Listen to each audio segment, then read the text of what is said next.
ಕರ್ನಾಟಕ ರಾಜ್ಯದಲ್ಲಿ ಒಬ್ಬ ರೈಲು ಬಿಡುವ ಸೂಲಿಬೆಲೆ ಚಕ್ರವರ್ತಿ ಅದಾನ್ರಿಪ್ಪ, ಸುಳ್ಳಿನ ಸರ್ದಾರ್. ಎಟ್ಟು ಹೇಳ್ರು ಏನು ಕೇಳವಲ್ಲ, ಏನೇನು ಮಾತಾಡ್ರೂ ಕೇಳವಲ್ಲ. ಏನು ಬೆಳಗಿಂದ ಸಾಯಂಕಾಲ ತನಕ ಸುಳ್ಳು ಸುಳ್ಳು ಸುಳ್ಳು, ಎಟ್ಟರೇ ಸುಳ್ಳು ಹೇಳ್ತೀಯಪ್ಪ.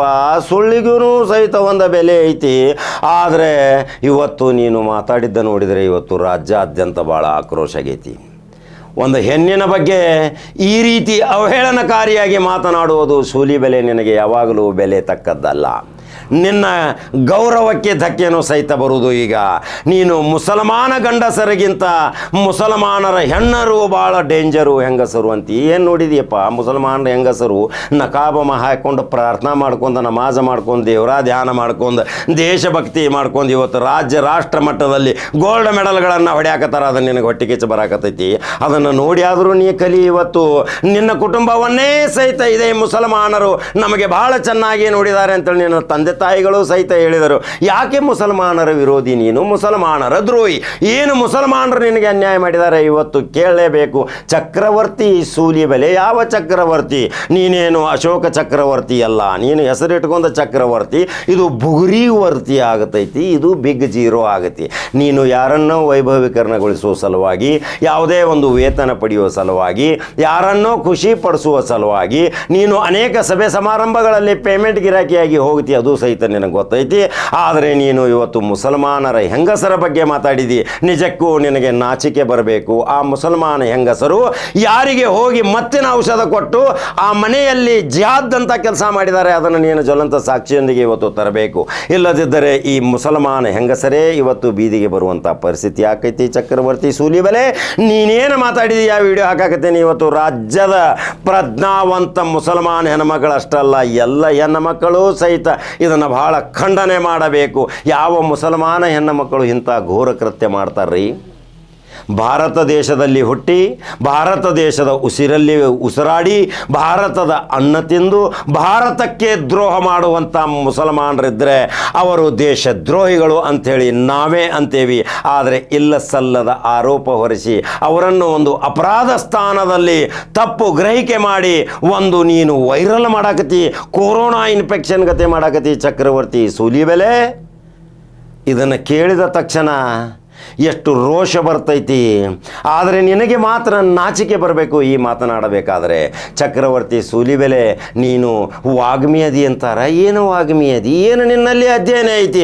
ಏನು ನಿನ್ನಲ್ಲಿ ಪಾರಂಗತ ಐತಿ? ಏನು ನೀ ಅಂಥದ್ದು ಭಾಳ ಒಟ್ಟು ಅಧ್ಯಯನ ಮಾಡಿದಿ? ಯಾವ ಪುಸ್ತಕಗಳನ್ನ ಓದಿದ್ಯಪ್ಪ? ಸ್ವಾಮಿ ವಿವೇಕಾನಂದರ ಬಗ್ಗೆ ಭಾಳ ಹೇಳ್ತಿದ್ದಿ. ಈಗ ಸ್ವಾಮಿ ವಿವೇಕಾನಂದರ ಬಗ್ಗೆ ಹೇಳೋದು ಬಿಟ್ಟಿದ್ದಿ. ಯಾಕಂದ್ರೆ ಇತಿಹಾಸ ಏನೈತಿ ಸ್ವಾಮಿ ವಿವೇಕಾನಂದರದ್ದು ಗೊತ್ತಾಗತ್ತೈತಲ್ಲ.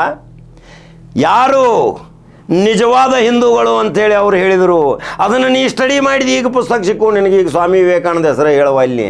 ಹಾಗಾದ್ರೆ ನೀ ಯಾವಾಗ ಬಣ್ಣ ಬದಲಾಸಾತಿ ಈಗ ಓಸುಂಬೇಗತ್ತೆ. ಇದನ್ನು ನೀನು ಎಚ್ಚರಿಕೆ ವಹಿಸಬೇಕು. ಮುಸಲ್ಮಾನ ಗಂಡಸರಿಗಿಂತ ಮುಸಲ್ಮಾನ ಹೆಂಗಸರು ಡೇಂಜರ್ ಅಂತೀಯ. ಆ ವಿಡಿಯೋ ಹಾಕಾಕತ್ತನ್ನು ನೋಡ್ತೀರಿ. ಇಂಥ ವ್ಯಕ್ತಿಗಳನ್ನು ಸಮಾಜದಲ್ಲಿ ಇದು ಒಂದು ವಿಷಜಂತು ಅಂತ ತಿಳ್ಕೋರಿ.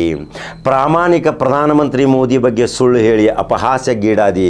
ಇದೇ ಮೋದಿ ಅವರನ್ನು ಕೇಳಿದರೆ ಅವೇನು ಹೇಳ್ತಾನೆ ಸುಳ್ಬುರ್ಕ ಅಂತ ಅನ್ನೋ ಪರಿಸ್ಥಿತಿ ನಿರ್ಮಾಣ ಆಯ್ತು. ಯಾವಾಗ ಏನೇನು ಹೇಳಿದಿ ಎಲ್ಲ ಸುಳ್ಳಿನ ಸರ್ದಾರ, ಸುಳ್ಳಿನ ಸರ್ಮಾಲೆ.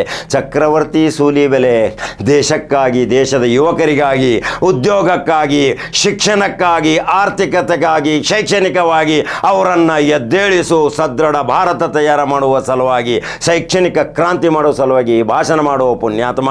ಯಾಕೆ ಮತೀಯ ಬೆಂಕಿ, ಮಸೀದಿ, ಮಂದಿರ, ಹಿಂದೂ ಮುಸಲ್ಮಾನ ಬೆಂಕಿ ಹಚ್ಚಾಗತಿ? ಇದು ನಿನಗೆ ಶೋಭೆ ತರುವುದಲ್ಲ. ಒಂದಿನ ನೀನು ಇನ್ನು ಜೀವನ ಪರ್ಯಂತ ಮನಿ ಹಿಡಿತಿ. ನಿನಗೆ ಇದೇ ಕರ್ನಾಟಕ ಅಷ್ಟೇ ಅಲ್ಲ, ಭಾರತದ ಹೆಣ್ಣು ಮಕ್ಕಳ ಶಾಪ ನಿನಗೆ ತಗಲ್ತೈತೆ ಅನ್ನೋ ಕಡಕ ಜವಾರಿ ಕಾಕ ಹೇಳ್ತಾನ. ಹಾಗಾದ್ರೆ ಯೂಟ್ಯೂಬ್ದಾಗ ಬಿಡ ನೋಡ್ರಿ. ಈ ವ್ಯಕ್ತಿ ಬಗ್ಗೆ ನಿಮ್ಮ ಅನಿಸಿಕೆಗಳನ್ನ ಏನು ನನ್ನ ಕಮೆಂಟ್ ಬಾಕ್ಸ್ನಾಗ ಹಾಕ್ರಿ. ಆ ವಿಡಿಯೋ ಹಾಕಾಕತ್ತ ನೋಡ್ರಿ. ಹಂಗಾದ್ರೆ ಮತ್ತೊಂದು ಕಡಕ ಜವಾರಿ ಸುದ್ದಿಯೊಂಗ ಬರ್ತೀನಿ. ಫೇಸ್ಬುಕ್ ಫಾಲೋ ಮಾಡ್ರಿ. ಬರಲ್ರಿ. ನಮಸ್ಕಾರ. ಮುಸಲ್ಮಾನ್ ಹುಡುಗಿ ಇರ್ತಾರಲ್ಲ, ಮುಸಲ್ಮಾನ್ ಗಂಡಸರಿಗಿಂತ ಡೇಂಜರ್.